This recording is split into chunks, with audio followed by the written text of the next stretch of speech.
We're going to talk about the polling and the social issues, but just tee this up for us. Let's start with how expensive that primary was and what that portends for this general election campaign.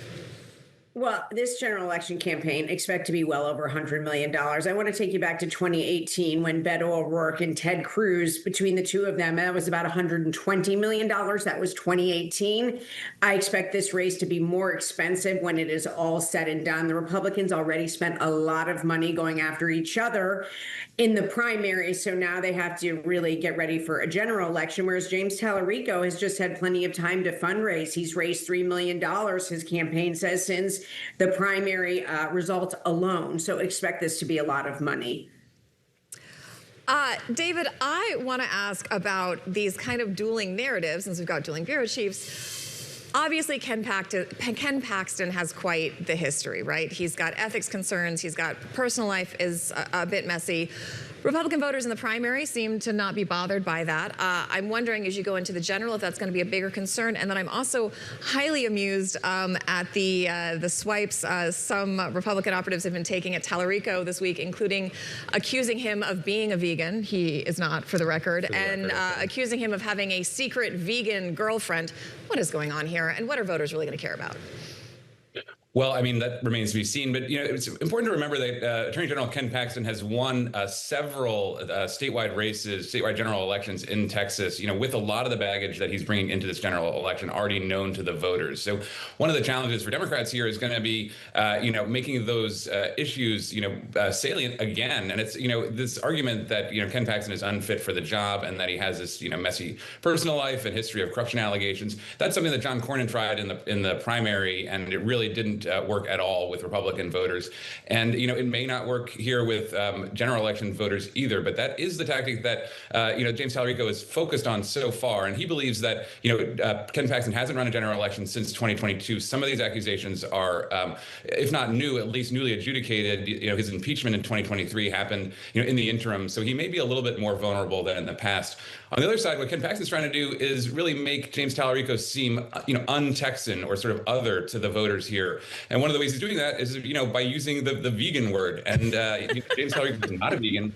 But it does, you know, it sort of resonates on some level with the idea among Republican voters anyway, that this candidate is outside of the mainstream of what a Texan is. And, you know, it's a bit ironic because, you know, James Talarico is a multi-generational Texan, whereas Ken Paxton moved here from elsewhere. And so, you know, both of them, of course, are Texans now. But this question of what does it mean to be a Texan is at the center of this race. Julie, pick up on that. I mean, I'm curious how much this is sticking with the general electorate. Is this something that could be solved if James Talarico went to, like, Lockhart tomorrow and went to Smitty's and Blacks and Cruz's and got a few plates? You're so excited to know those names. Didn't use cutlery, used white bread to eat the barbecue. I mean, is this something that's likely to stick as we move to November, or is it something he can dismiss or get out of voters' minds pretty quickly here, do you think?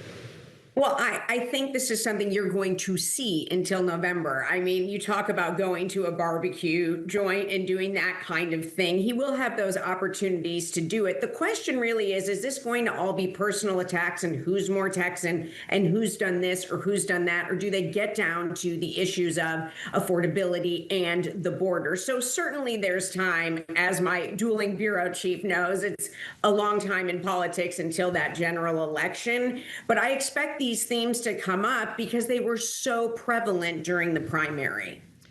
Julie, is there enough barbecue to be eaten, though? When you look at the numbers, this is not a place that elects Democrats, even at a time when there are a lot of folks, based on polling, that are unhappy with the way the country is being run with the Republican majority.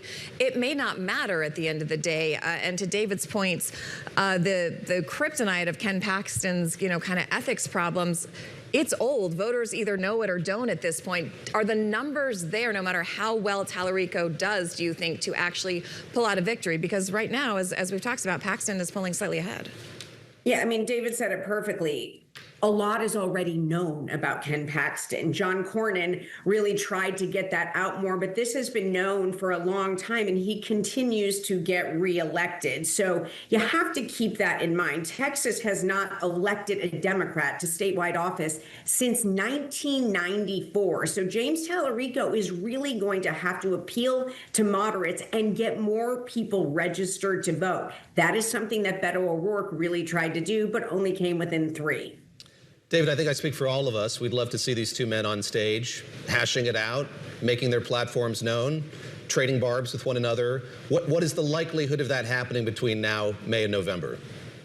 I would say it's pretty close to zero that scenario plays out. Ken Paxton hasn't, done a debate in a primary or general election for many, many cycles. I think back to 2014 was the last time he was in some kind of on-stage debate. And part of the reason why is that he never has had to do that. He's always been in a kind of pole position in his races. And here as well, I think if we see a debate, it'll be because Republicans are quite worried that they're not getting their message across, and that James Talarico is appealing across party lines in the way that Julie's suggesting. And so we at this point, I can't imagine a scenario where he does agree to a debate. But if we see one, I think it's a signal that Democrats are closer than Republicans want them to be.